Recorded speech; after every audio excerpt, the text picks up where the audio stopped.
welcome to our new episode from our TV show, Unknown History. It's Basma Izzat, and we have in the studio our weekly guest, Mr. Ayhan Uzjempit.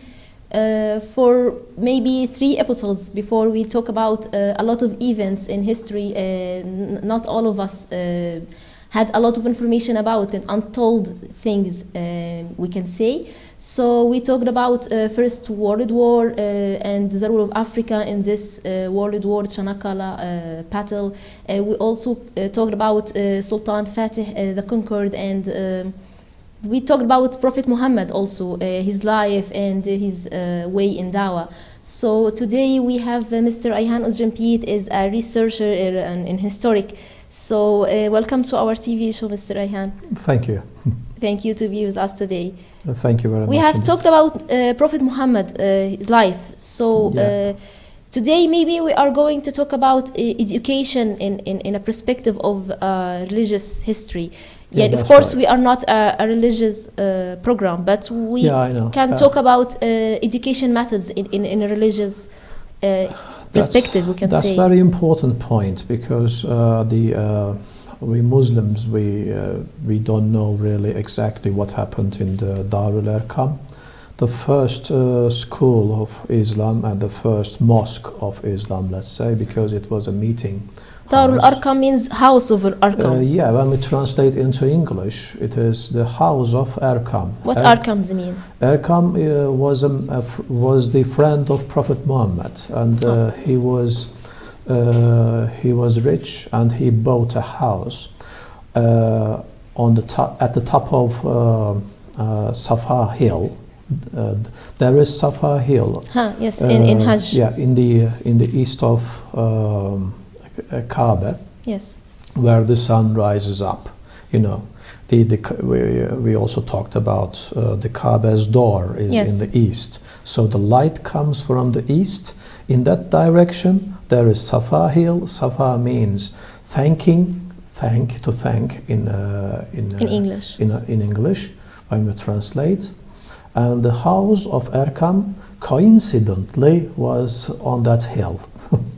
And he had friends, about 40 friends, and those friends were coming together there and talking, and Prophet Muhammad was giving them the message of the God, and they were learning the message of the God. Because first it was like a secret time. That's right. They were secretly coming together in that house. And Prophet Muhammad teach them and advise them maybe about Islam. He was giving advices from the Lord of the universe. Every time when the verses come, and he was giving this message to his friends. They were learning those messages in that house, and they were writing, because they didn't have paper, and they were writing everything on their clothes with the burnt wood, making pen-like, and they were trying whatever to learn they find. a very, very primitive way. But the most important thing is, when they learn something, they were trying to practice outside of that house. For instance, when God says, don't say pure, or don't say come on, like this, to your father, your parents, in a very rude way. Don't speak like that, the God was saying. And don't walk on the street proudly. Yes. And when they learn it, be humble. They were practicing being humble. They were practicing this outside of that house. And Prophet Muhammad and also his friends, they were sitting on the ground. They didn't have any stage, they didn't have any table or chair. They were sitting and talking side by side. There is an incident how Abu Zar Ghifari, a man, he was the tribe of Ghifari. They were very famous of being thief. They were doing theft. Yes, before becoming a Muslim, he was thief.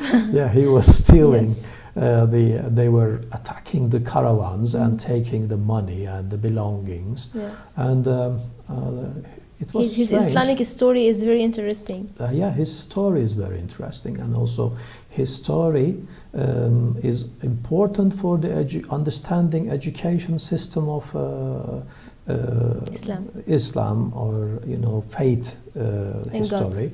And he found Ali, and he said, "I want to see Prophet Muhammad. Will you please take me to him? Where he is." He said, "Okay, I'm going to take you to the house where we are coming together." Then they went to house He of brought Arqam. him to Darul Arqam. Yeah, he brought him to Darul Arqam. But it was a secret place. Yeah, he was secret, but he said he understood that he was sincere. Because those days, Arabs, especially traders, they knew who was sincere and who was not. Anyway, they went to house of Arqam, and he entered house, and they all sitting on the ground. The question was very important. He said, "Who is Muhammad among you? Who is Muhammad?" He couldn't understand who was Muhammad. Because they are equals. Yeah, that is a very important point. That is what I meant, what I tried to explain. If you go any school today, any classroom, you can see who is the teacher. Of course. She has or he has a table, and sitting at the corner, and then all the students sitting side by side. And you can see a hierarchy: students, teacher, principal, the school manager, and supervisors. It's like, yeah. And if there is problem of the students, they go to principal, the school manager, and there is discipline committee or this kind of things. There is hierarchy, like pyramid. But the education system of Muhammad or Jesus Christ, when we look at their educative methods, they were behaving students equally. They were all equal, like the tooth of the comb. And that is very important point, and the key point of learning also. Learning is in two ways. One of them learning of the scientific things, one of them is learning of some philosophic or religious things. Yes. This is also important point, how we are going to look at and how we are going to learn. And the today's learning method, mostly, especially Muslim countries, without questioning, just memorizing, repeating something, without questioning why, without thinking, what for, without thinking. Yeah, you can't question it, even in the universities. When you go to university, also you have to follow what the professor says. No discussions. You take no discussion. You're writing what it says. Even this kind of education system is the same in India. Also, there was a film about that, the questioning and also criticizing education system of India. Learning, but repeating something without questioning. But it is repeating something like robot here, but doesn't come here or doesn't go here. Yes. And the normal education system, and when we look at the Western universities, such as Harvard University or Western American universities, when you go to university, you can talk to the professor, or there is an open arena for asking things, why or what for, and discussing. That's how we learn, actually. Exactly. That is why the name of university comes from universe. So if we want to be really universal, if we want to have universal education, we must question everything. But unfortunately, in our countries, in many Islamic countries, when you have a party, if you are the member of the political party or if you are the member of the Jamaat, you can't question the leader. You just follow. He's the final. You're going to follow what he says. And if we remember, the Prophet Muhammad in the Badr war, in the war of Badr, he decided to camp, the military camp in an area. And one of the Muslim soldiers said, "Oh, Prophet Muhammad, is this your idea, having this camp here, or the God's idea? Did you get Is any it an message order from God, or is this your idea? He said, "No, it's my idea." He said, "Prophet, your idea is wrong," he said. And it's okay to say it's wrong. This is very important point and the key point. Please, I underline here, when our watchers must underline this part. Saying a prophet, your idea is wrong. It's very important. And he accepted.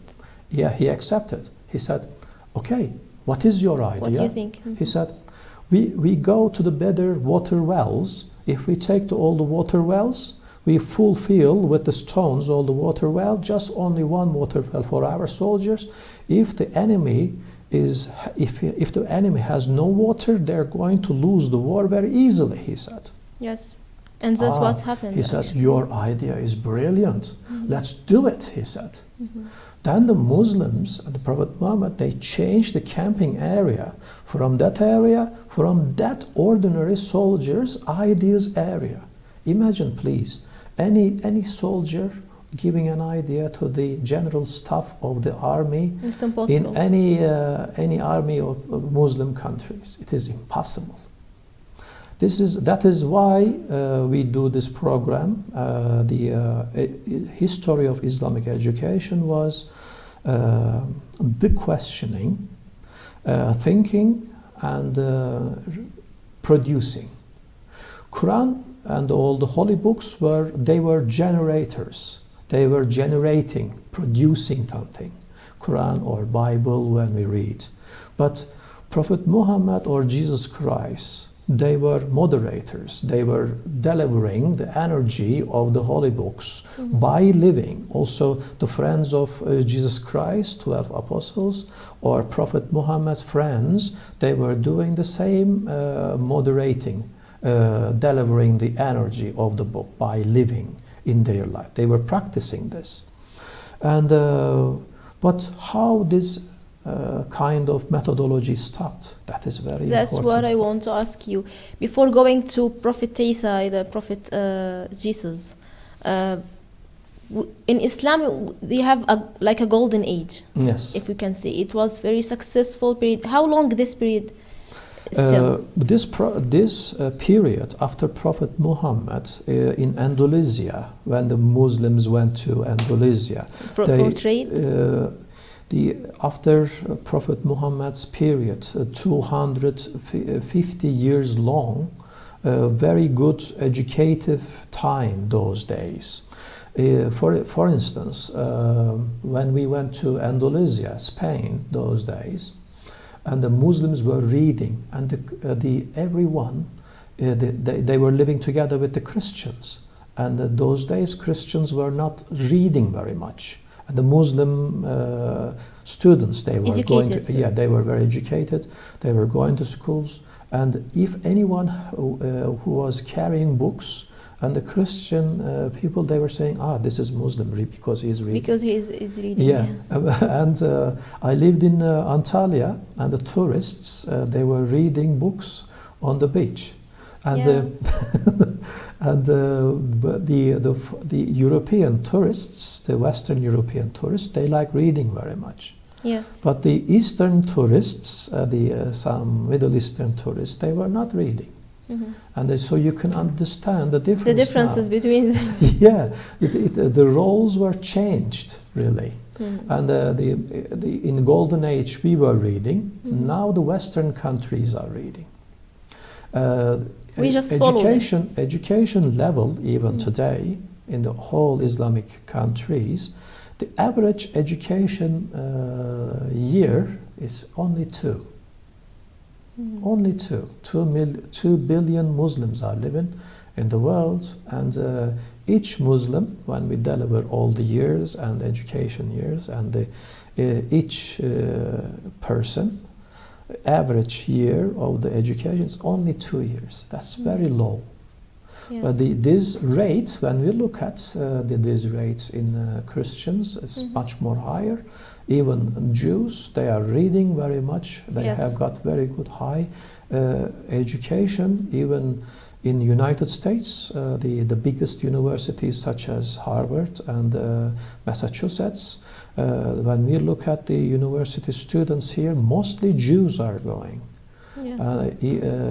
And they like having education. The education is important for making the country to stronger. And in the golden age, we were stronger because of the knowledge, because we were producing, we were thinking. First robot was made by Al-Jazari, by a Muslim in Cizre city in the southeast of Turkey. He Cizre was city. Al-Jazari. Al-Jazari is the scientist. He made robot, and the Leonardo da Vinci, he liked him very much. He copied him in some ways, really, because algorithm mentality comes from Muslims.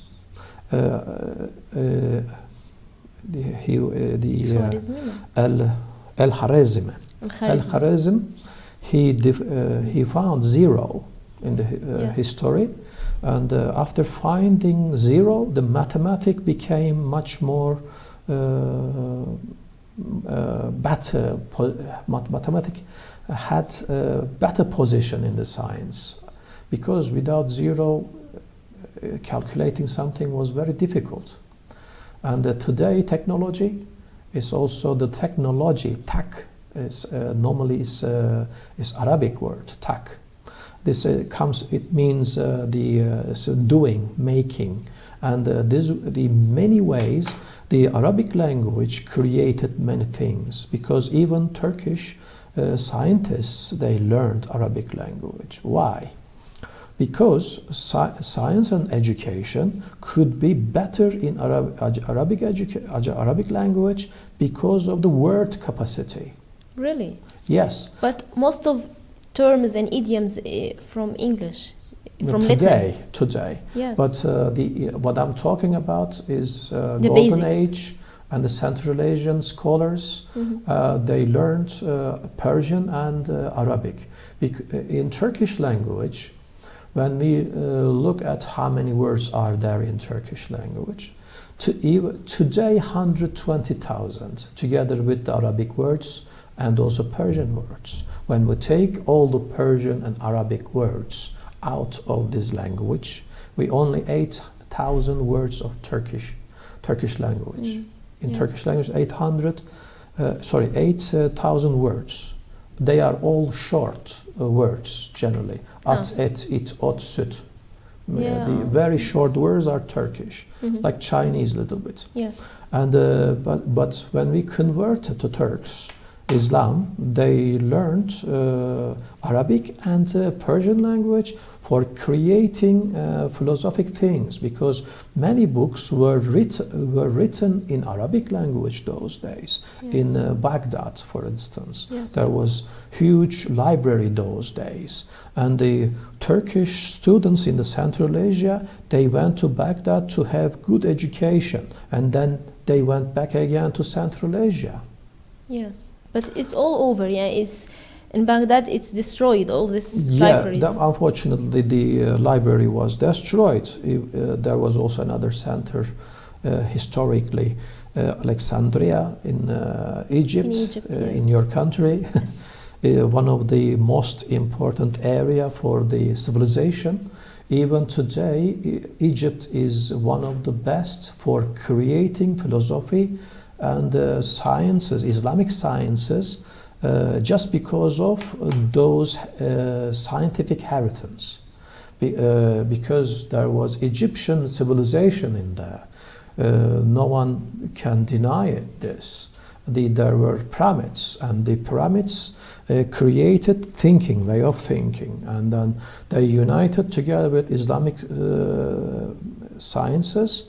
And then Egypt created a wonderful role for Islam with Al-Azhar University today. Yes. You are educating many Muslim scholars, and they are going in some countries after having education. It played a very important role. Yeah, of course. They affected also Turkey, the Al-Azhar Really? University. Oh, I know, because some Turkish scholars in Turkey, they went to Egypt to have education in there, Al-Azhar, and they came back from Actually, there. till now. They were not the same person. Yeah, really. Anyway, the Darul Arqam, let's so coming come back to again. Darul Arqam. Darul Arqam Yes. was the first Muslim primary school, or elementary school, but Prophet was sitting together with others like friends. There were only 40 people, and all 32 people were children, about between 15 or 18 years old kids. Hazrat Ali, Yeah, Ali, or one of them. Ammar bin Yasir, Ammar bin or Yasir. they were all young, Usama ibn young Zayd. boys, and they learned the religion from Prophet Muhammad in that house, and only some adults like Abu Bakr, and they were coming there, and that's why they were calling Prophet Muhammad. Some rich people were saying, "Oh Muhammad, we can follow you, but when we look at your followers, they are all poor kids," they were saying. And this was making Prophet Muhammad very sad. That's why a very long time he educated only few people in that area, in the house of Arqam. That is why Zayd bin Haris was one of the students of that school, college, let's say. He didn't go back to Yemen again. He was from Yemen. Yeah, he was from Yemen, and he didn't go back to Yemen because he told his father, "Oh father, the Prophet educated me in Darul Arqam, and he gave a lot of effort for me, and he gave his time. I can't leave him. Sorry," he said. Oh, Zayd ibn Haris, is this one Prophet Muhammad was about to adopt him? There was no adoption because Quran, No adoption in Islam, but Quran refuses this one. adoption. Yes. Quran says he's not your son. This is what you say, or your society it's not, says. But I don't accept this, God says, because you can help a person, no problem, but you can't tell that he is my son. To take your name. Yeah, biologically, he was not Prophet Muhammad's son. That was only the people who were saying, they were saying. Yes. And anyway, Darul Arqam was the first, let's say, kindergarten, also primary school, also lycée, high school, like this. But after that, school. yeah, the first 3 schools were Darul Arqam. And the Prophet Muhammad was the teacher and the equal teacher with others, because we say Abduhu and Rasuluhu. That means Abduhu means servant. Servant is we say in Turkish kul, but in Arabic is abd. And he went to Medina. And so that school, Darul Arqam school, that school stopped. The Darul Arqam didn't stay there, of course. The Darul Arqam, the house of Arqam, moved to Medina from Mecca, and the new name of Darul Arqam was the University of Sufa, Mektab Sufa. Maktab is a school in Arabic language. Office, maybe. But Sufa, Mektab Sufa became the University of Muslims. They learned much more new things about civilization. Why? The first verses, as you know, they were talking about spirit development, but in Darul Arqam. Yes. But the teaching of Mektab Sufa was also teaching of the civilization. Civilization, of course. Exactly. Teaching how to live together with the Jews, because half of the city they will settle down in a new city. They have to. Exactly. The half of the city was Jews. The Jews were living in that city. How can we deal with them? Exactly. What our rules? Exactly. This was bringing a new law and how it could be, and this kind of things were were learned from Wahi, from Quran. Yes. And then they learned and discussed this, how they are going to obey this, follow these rules outside of the university. They learned very well everything in there. But this kind of education system was good at the beginning and also in 250 years. But later on, unfortunately, Muslims, they stopped learning this kind of positive sciences. They, for instance, mathematics, physics, chemistry, this kind of geography or this kind of sciences were also Islamic normally in the first schools. But after that, they became not religious sciences. They didn't accept it. Mostly they accepted Ilmul Ladin, Hawas, Jafir, this kind of things. Some sophist teachings entered inside of the universities. And this kind of maths, physics, this kind of things, they separated from religious, do you mean? Yeah, they were separated. Yes. So we can call this as early secularism. Because when you divide science as Islamic sciences or positive sciences like metaphysics sciences or physics sciences like maths or chemistry or geography, this kind of things, if you don't take together, you can't have scientific believers, or you can't have believing engineers, or doctors. Yes. Your doctors will be atheist. Your imams will be out of mathematics or this kind of. This is exactly what we are living now. Exactly. Just only because of this reason. So Muslims have to think mathematics is the science of God. Because when we look at the even p or p number, 3.7 something, 714, and this is the rate of circle and the ratio. When we look at that p, it's interesting. After 3 point, the numbers are going till forever. Yes. When we look at those numbers, yours, mine, his, the birth times, our ID numbers of Turkish Republic or Egyptian ID numbers, everything, and the time of death or something is inside of that one. Circle and ratio. Yes. That also this must give us an idea about turning around of Kaaba. And our distance into the Kaaba is the eternity.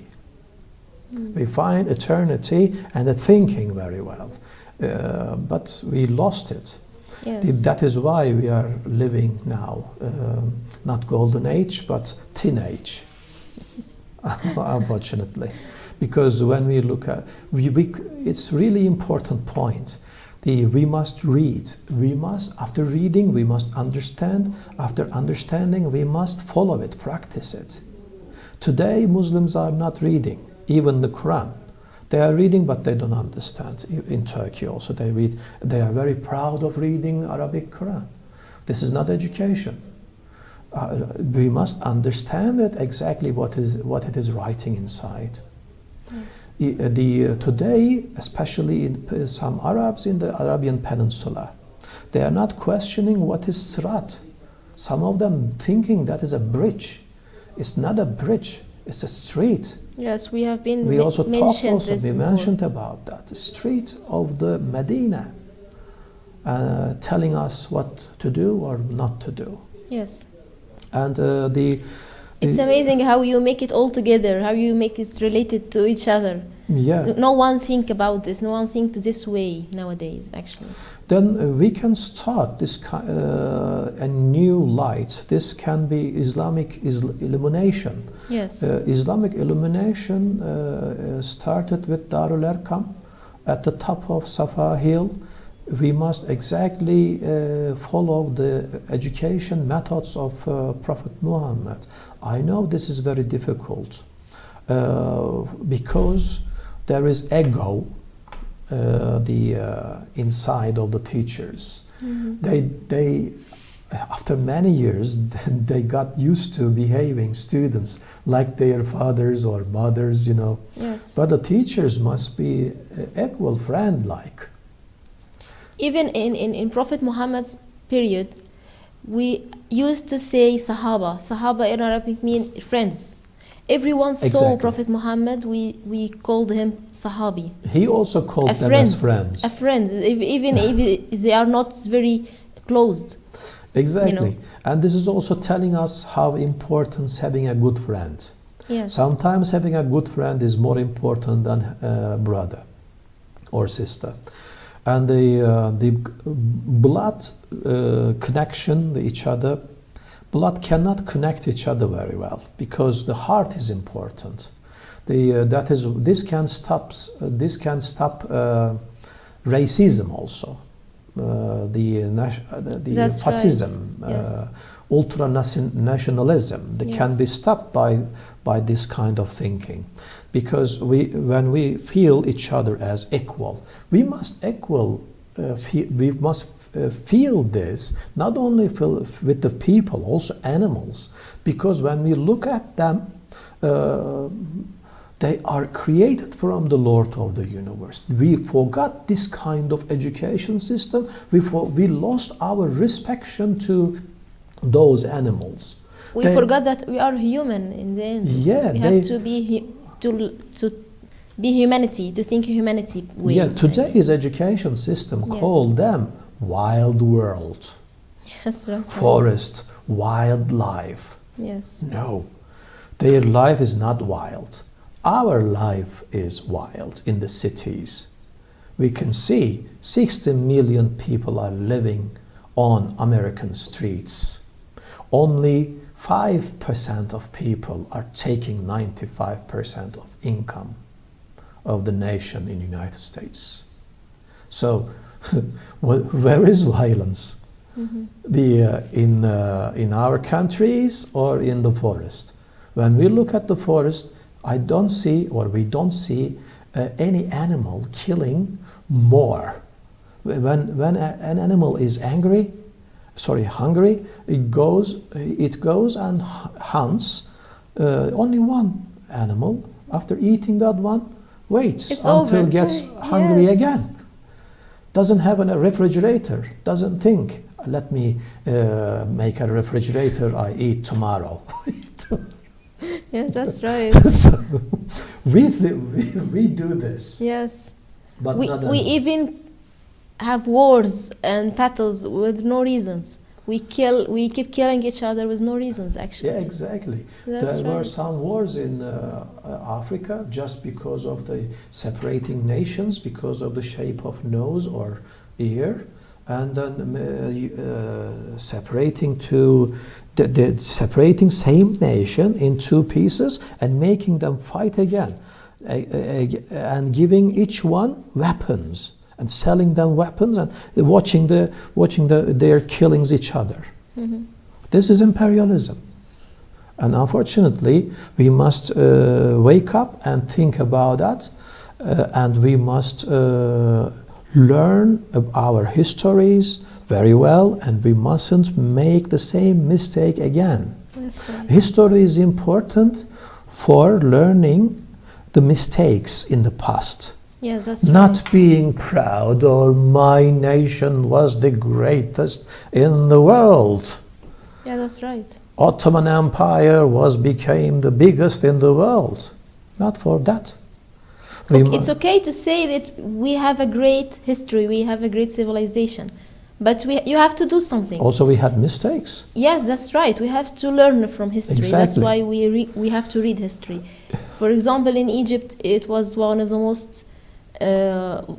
oldest civilization in the world, maybe the oldest.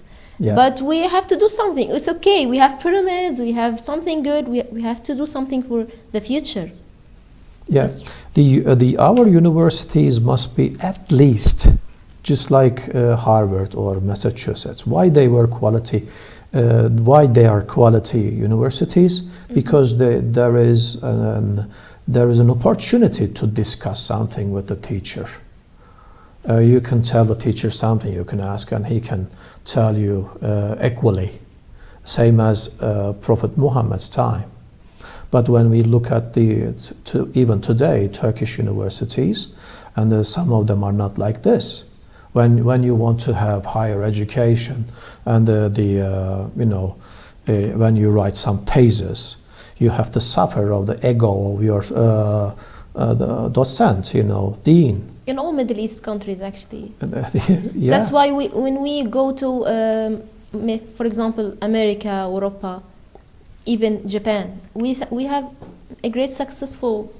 We make success, yani. That's right. That's what I want to say. I lived in Holland about 3 years, and I could see, and I had chance to compare Turkey and Holland.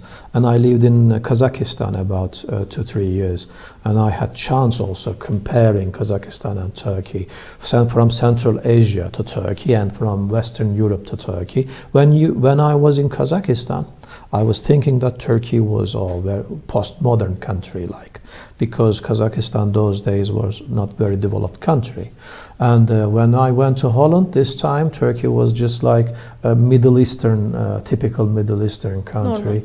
They couldn't complete those days in 1990s, of course I'm telling. Today Turkey had much more progress about education, of course, but it's not enough. Not in my country, in Turkey, not in Egypt, Kazakhstan. Not in any other Islamic country. We must return discussions, but not arguments. Discussions are important. Yes, that's right. The sharing something, respecting each other's ideas, listening each other very much. It is very much important, and talking about something objectively, not subjectively. We must succeed to be objective, really. But it doesn't matter where you are, in what platform you're talking, when you are in a party or when you are in a Jamaat. When you start just a little bit criticization to the president of that association or Jamaat whatever. Or leader, whatever, he takes position suddenly. He thinks that you're attacking him. No. Normally, I'm not attacking, but I'm just trying to have a nice position, better position for the association or for the party or for the Jamaat. But that is why they can't break the barriers. Yes. They can't go further on. This is our problem. Yes, that's right. Our universities are not universal. Our universities are local, very imprimitive. So, of course, I'm not telling this for every university in Turkey or in some Muslim, but generally I'm talking. We're talking generally. You have a general idea. Yeah, about generally. Yes. We have good teachers, good professors, also good universities. Yes. But this must be more. Yes. Just like golden age. Yes. The information today, we live a dirty information age also just because of the Google. And the people are writing something there, Google tells you something, some informations, maybe right, maybe wrong. People are that's learning. What we are going to talk about. Yeah. We talked about a lot of unknown things, or maybe we know it, but in a wrongly way. Yeah. Like we talked about Prophet Muhammad's life, if you remember. And the Quran also tells wonderful message about having information. Ayn al-Yaqin and Ilm al-Yaqin. It's a wonderful definition of the knowledge. Ilm al-Yaqin means, when we translate into English, learning by books, by reading, by listening. But Ayn al-Yaqin means learning by seeing, traveling, learning in that area. That is why we must read and travel together. And in Western countries, such as Holland or America, and the people are, learning and also traveling very much. And 18-year-old boy can go every part of Europe or Northern America or India, speaking English and learning the Learning things from languages, there. maybe. When they come back their countries, They transfer this they thing. transfer all the information into their country. Yes. And but when we look at Muslim countries, when they have money, they buy houses or cars, new cars, and the car is outside of the house, stays there, paying the money, the bank shares every month about 500 lira or something, and no travel. The car waits there. After finishing 10 years later, the car is getting old to go anywhere. But we must travel first. Just last month, my dream was to go to Western European countries, driving, and I did it just because of this reason. Yeah. Because on the road we are learning. Yes, I have something to tell you about this traveling by car or maybe walking. Yeah. Some people make these things in the world. Or cycling. Cycling. Yeah, cycling also. Because this is the very good way to learn. Yes. The Hajj pilgrimage, when we look at the Islamic history, we developed very quickly those days because Muslims all around the world, just because of Hajj, they had to travel to do Mecca. Yes. While they are going that area, they were learning all the new things, and after that, after learning those things, and they were taking all these things back to their countries, and that is why Muslim countries those days having wonderful vision or this kind of development. Yeah, that's amazing. Okay, dear viewers, unfortunately we are run out of time. Stay with us next week with a new topic about historical events and unknown historical events. Thank you for being with us today. See you next week, inshallah.